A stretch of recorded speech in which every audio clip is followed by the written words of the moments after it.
People think success. So apparently, from what I understand from Big Sean's story, he rapped in front of Kanye, and then Kanye gave him a deal at. It's not Good Kid, Mad City. I think it's Good Music, like acronym GOD, Good Music. But the thing is, how many times did Big Sean fail before that? And that's what some people think. And the thing is, some people thought the same thing about YouTube. I, even at the age of 32, had to know better. You can't just keep thinking like, I just need to get that one shot. You're going to have multiple one shots. And the thing is, some of us take them, like I said in the other video, some of us just take them earlier than before. Maybe they're just taught better. Maybe it's a lot of other things. Sometimes we got these blinders on and we just think, oh man, if only I just got one shot, and that's all I need. And then sometimes you see people like folks going to like big YouTubers and stuff saying, hey bro, just put me on, just give me a chance, and I think that's a kindness. But the thing is, as far as I can tell, my guess is those folks all the way up there, who knows how long they have to make to get up there. And then who knows how long they had to stay up there. So when I hear people like Drake and Logan Paul, some of these folks got some shiesty decision making, but like to stay up there probably takes just as much drive for you to get up there. So you got to sit here and do a whole bunch of effort just to make your way to somewhere significant to even be on some of these guys' radar. All right, one second. So this stuff actually requires some work. Like really. And again, just like when I said, I kept putting out videos. Now, don't get me wrong, I haven't always been very consistent, but when I have been consistent, the proof was in the pudding. Sometimes you won't always get a blow up. I mean, it's actually sometimes a bad thing when people get a blow up because they don't know how to handle all that success. Same thing with folks who got lottery winners.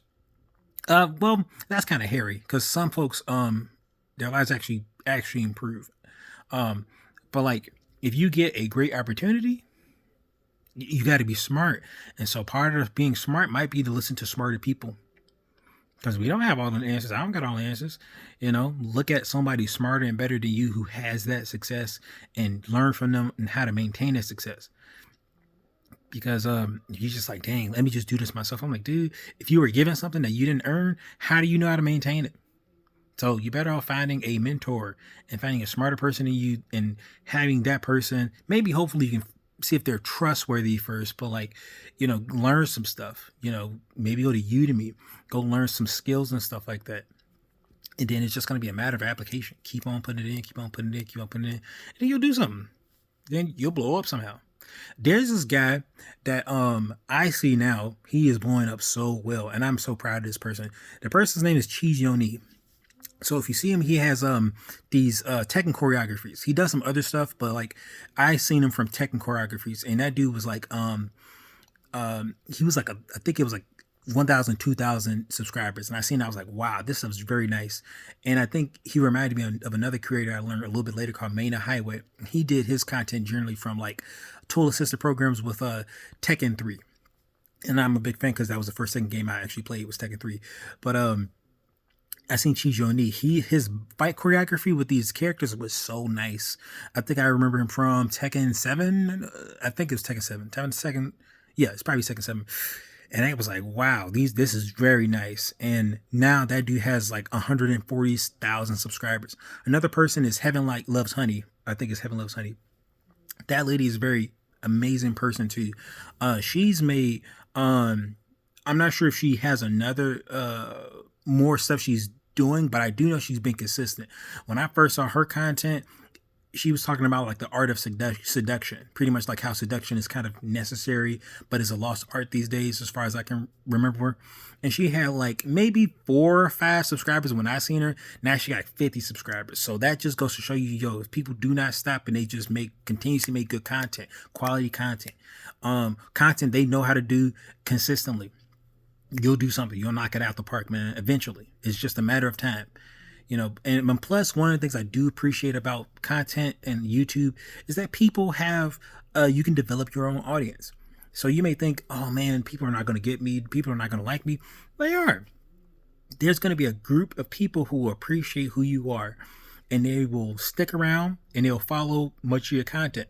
I mean, it's crazy, but it is true. Did you know in America there's like over 300 million? I think it's like 346 million or something like that. So that means to get viral and go crazy, to get subscribers, people to tune into your content, to subscribe to you, to make a living off that. I'm not sure. It also depends on like the time of period within the year. It's a bunch of variables that occurs with like your revenue, your clicks per minute and stuff like that. I'm not even very sure of that stuff myself. But like getting monetized by your content, you only need a small fraction of the American, not even American, but just everywhere on the world. You just need a small fraction of attention. So if you stay consistent, you stick with something you like and you're passionate about, and you keep putting out some consistent content that you know how to keep, I don't want to say replicate, but just make consistently, then you'll get those audiences, you'll get those eyes. So that's something I have to say. Just keep at it, y'all. I know y'all can do it. I guess that's it.